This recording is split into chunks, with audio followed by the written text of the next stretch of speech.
Hello dear students, आज हम पढ़ने वाले हैं प्रेजेंट कॉन्टिन्यूअस टेंस।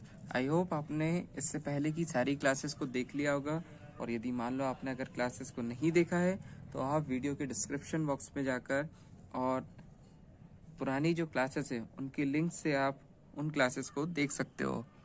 ओके, अब हम पढ़ेंगे प्रेजेंट कॉन्टिन्यूअस टेंस। तो प्रेजेंट कॉन्टिन्यूअस टेंस क्या होता है? तो स्टूडेंट्स, प्रेजेंट कॉन्टिन्यूअस टेंस का अर्थ होता है जब कोई कार्य प्रेजेंट में लगातार चल रहा हो, या फिर आप ऐसा बोल सकते हैं जो काम हमारे बोलते समय चल रहा हो उस काम को हम प्रेजेंट कॉन्टिन्यूअस टेंस में रखते हैं। इस टेंस को हम अपूर्ण वर्तमान काल के नाम से भी जानते हैं। अब इसे अपूर्ण वर्तमान काल क्यों कहते हैं? तो इसलिए अपूर्ण वर्तमान काल कहते हैं क्योंकि ये काम हमारे बोलते समय तो चल रहा है, ठीक है, लेकिन ये अभी पूर्ण नहीं हुआ है, इसलिए हम इसे क्या कहते हैं? अपूर्ण वर्तमान काल के नाम से भी जानते हैं, या अपूर्ण वर्तमान काल भी कहते हैं। ओके, अब हमने टेंस का अर्थ तो जान लिया, प्रेजेंट कॉन्टिन्यूअस टेंस का अर्थ तो हम समझ गए, बट प्रेजेंट कॉन्टिन्यूअस टेंस को पहचानेंगे कैसे? तो चलिए डियर स्टूडेंट्स, अब हम देखते हैं प्रेजेंट कॉन्टिन्यूअस टेंस की पहचान कैसे करते हैं। ओके, तो जब किसी हिंदी वाक्य के अंत में रहा है, रही है, रहे हैं आदि शब्द आते हैं तो उसमें हम जान सकते हैं कि ये प्रेजेंट कॉन्टिन्यूअस का वाक्य है। मतलब कि जिस भी वाक्य में रहा है शब्द, रही है शब्द, रहे हैं शब्द, है ना, आदि शब्द आते हैं, ठीक है, कहाँ पे? अंत में। मैं एक बार और फिर से आपको पढ़ के बताता हूँ। जब किसी हिंदी वाक्य के अंत में रहा है, रही है, रहे हैं आदि शब्द आते हैं तो उससे हम जान सकते हैं कि ये प्रेजेंट कॉन्टिन्यूअस का वाक्य है, ठीक है। जैसे वह जा रहा है, हम खेल रहे हैं, वह दौड़ रहा है, मैं आपको प्रेजेंट कॉन्टिन्यूअस टेंस पढ़ा रहा हूँ, है ना, मैं भी तो पढ़ा ही रहा हूँ आपको। ओके, अब आगे क्या है इसमें? अब हमने अर्थ भी समझ लिया और पहचान भी देख ली, लेकिन इसका प्रयोग कैसे करते हैं? तो प्रेजेंट कॉन्टिन्यूअस टेंस का प्रयोग कहाँ करें? अब हम देखते हैं इसको प्रयोग कैसे करते हैं, ठीक है। तो सबसे पहले क्या करते हैं हम? पहला रूल क्या है इसका? हमारे बोलते या देखते समय काम चल रहा होना चाहिए, है ना। प्रयोग कहाँ करें, हम ये चीज पढ़ रहे हैं। तो उसमें पहला क्या पढ़ रहे हैं हम? हमारे बोलते या देखते समय काम चल रहा होना चाहिए। दूसरा, जानकारी लेने देने वह परिस्थिति बताने में, ठीक है। और तीसरा क्या है? निकट भविष्य की योजना में। और फोर्थ रूल क्या होता है इसका?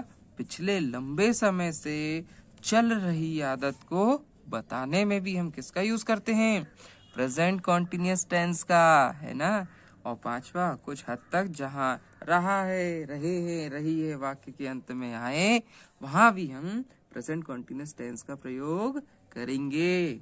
ओके, अब हमने क्या देख लिया? अर्थ भी समझ लिया, है ना, और पहचान भी जान लिया, और कहाँ प्रयोग करेंगे ये भी समझ में आ गया। अब चलो देखते हैं अफर्मेटिव सेंटेंस, है ना, साधारण वाक्य को कैसे बनाते हैं। तो अब साधारण वाक्य हमको बनाना है, तो सबसे पहले हम क्या जानते हैं? वाक्य बनाने के नियम, है ना।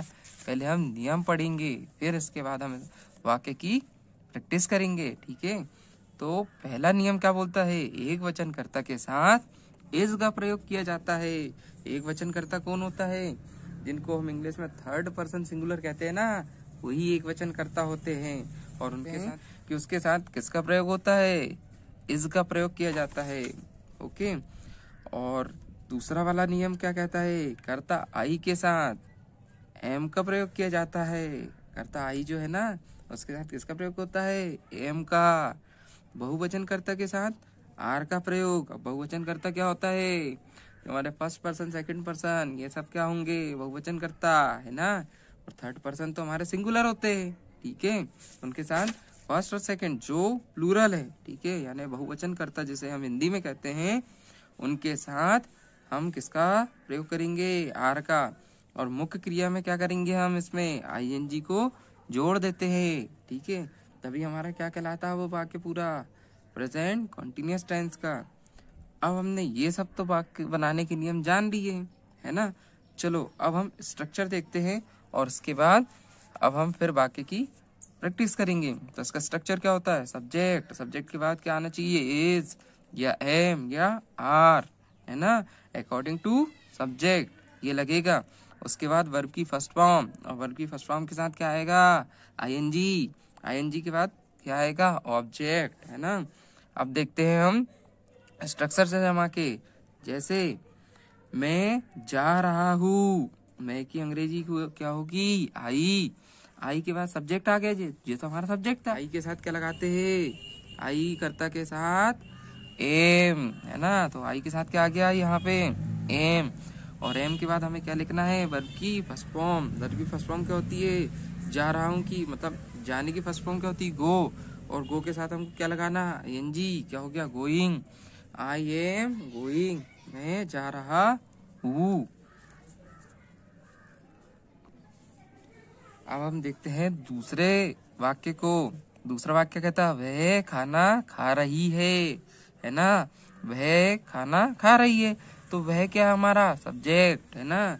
और सब्जेक्ट के लिए हमने क्या लगाया यहाँ, सी, और सी किसके लिए यूज होता है, किसके लिए होता है, लड़कियों के लिए सी, और लड़कों के लिए क्या यूज होता है, ही, है ना। यहाँ पे खाना खा रही है मतलब किसकी बात हो रही, गर्ल की बात हो रही, तो इसलिए हमने क्या यूज किया यहाँ पे, शी, ना। इसके बाद क्या आएगा, अब ये सी क्या है, सी हमारा थर्ड पर्सन सिंगुलर है, तो इसके साथ क्या आना चाहिए, हमने क्या पढ़ा था अभी, सी के साथ इज का प्रयोग किया जाता है। तो सी के बाद क्या है हमारा, इज, है ना। और फिर वर्ब की फर्स्ट फॉर्म क्या होती है, खाना का फर्स्ट फॉर्म क्या होती है, खा की मतलब ईट, है ना। और उसके साथ आईएनजी क्या हो गया, ईटिंग, है ना। और क्या खा रही है, खाना, यानी कि खाने को अंग्रेजी में बोलते हैं फूड, ठीक है स्टूडेंट। अब तीसरा वाक्य क्या कहता है, मैं अंग्रेजी सीख रहा हूँ। तो मैं की अंग्रेजी क्या होगी, आई, आई के साथ क्या आता है, एम, और सीखना यानी मतलब जो सीख है उसकी फर्स्ट फॉर्म क्या है, लर्न, और फर्स्ट फॉर्म के साथ हम क्या लगाना है, एनजी, तो क्या हो जाएगा, लर्निंग, है ना। और क्या सीख रहे हैं हम, अंग्रेजी मतलब इंग्लिश, ठीक है। चौथा, दिवाली आ रही है ना। तो सबसे पहले सब्जेक्ट क्या है, दिवाली, दिवाली के साथ हमने क्या लगाया, इज, आ रही है यानी कमिंग नाउ, ठीक है, दिवाली इज कमिंग नाउ यानी दिवाली आ रही है। वह अब कमा रहा है ना। देखो अब ये जो वह है, यहाँ का वह में हमने सी लगाया था, लेकिन यहाँ के वह में हमने क्या लगाया, ही, कमा रहा है मतलब कौन सा सेंस निकल रहा है, लड़के वाला सेंस आ रहा है ना, बॉय वाले सेंस आने पे ही का यूज करते हैं। तो ही के साथ क्या आएगा, इज, ठीक है। कमा, कमाना मतलब देखो कमा की जो इंग्लिश है वो होता है अर्न, और मेन वर्ब के साथ आईएनजी लगाना मतलब अर्निंग, और अब का इंग्लिश होता है now, he is earning now. छठवां सेंटेंस, मैं बस का इंतजार कर रहा हूँ, है ना। तो मैं की अंग्रेजी क्या हुई, आई, रहा हूँ की अंग्रेजी एम, है ना। इंतजार कर रहा है, इंतजार यानी वेट, और वेट में आईएनजी लगा देंगे तो वेटिंग, इंतजार, ठीक है, किसका, बस का, फॉर द बस। वह आ रही है, वह की अंग्रेजी हो गई शी, है कि इज, आ रही यानी कमिंग। मैं कोचिंग जा रहा हूँ, मैं कोचिंग जा रहा हूँ, मैं की अंग्रेजी आई के साथ आता है एम, है ना। और जा रहा हूँ यानी गोइंग, कहाँ जा रहा है, कोचिंग, तो टू कोचिंग यानी टू प्रपोजिशन के बाद क्या लगाया हमने, कोचिंग ऑब्जेक्ट, है ना। चलिए अब नौवा वाक्य, अब नाइन नंबर का सेंटेंस देखते हैं। हम लोग काम कर रहे हैं, हम बी, ठीक है, काम कर रहे हैं, आर वर्किंग, हम लोग यानी वी, ठीक है, यहाँ हम लोग की बात है, हम लोग के लिए हमने वी का यूज किया, और काम कर रहे हैं यानी आर वर्किंग, वी के साथ आर, प्लूरल सब्जेक्ट के साथ प्लूरल वर्ब, सिंगुलर सब्जेक्ट के साथ सिंगुलर वर्ब, ठीक है। यहाँ प्लूरल सब्जेक्ट है हम लोग, तो वी आर वर्किंग। मैं तुम्हें डिस्टर्ब कर रहा हूँ, है ना, करते हो ना तुम लोग डिस्टर्ब, मस्ती करते हो ना अपने फ्रेंड्स के साथ, तो वहाँ क्या आपको इंग्लिश में कैसे बोलते हैं, मैं को आई, है ना। हु यानी एम, ठीक है। डिस्टर्ब कर रहा यानी डिस्टर्बिंग, और किसको कर रहे हैं, ऑब्जेक्ट क्या है हमारा, तुम्हें यानी यू। तो क्या हो जाएगा पूरा, आई एम डिस्टर्बिंग यू, मैं तुम्हें डिस्टर्ब कर रहा हूँ, ठीक है। ठीक है डियर स्टूडेंट्स, ये आपका प्रेजेंट कॉन्टिन्यूअस टेंस का अफर्मेटिव सेंटेंस पूरे हमने आज प्रैक्टिस कर लिए। आई होप डियर स्टूडेंट्स आप लोग क्लासेस को रिवाइज कर रहे होंगे और बहुत अच्छे से सीख रहे होंगे, है ना। और यदि आपका कोई डाउट रह जाता है तो आप कमेंट बॉक्स में कमेंट करके मुझे बता सकते हैं। मैं आपको कमेंट बॉक्स के माध्यम से आपके सभी डाउट्स को क्लियर करने की पूरी कोशिश करूंगा। धन्यवाद।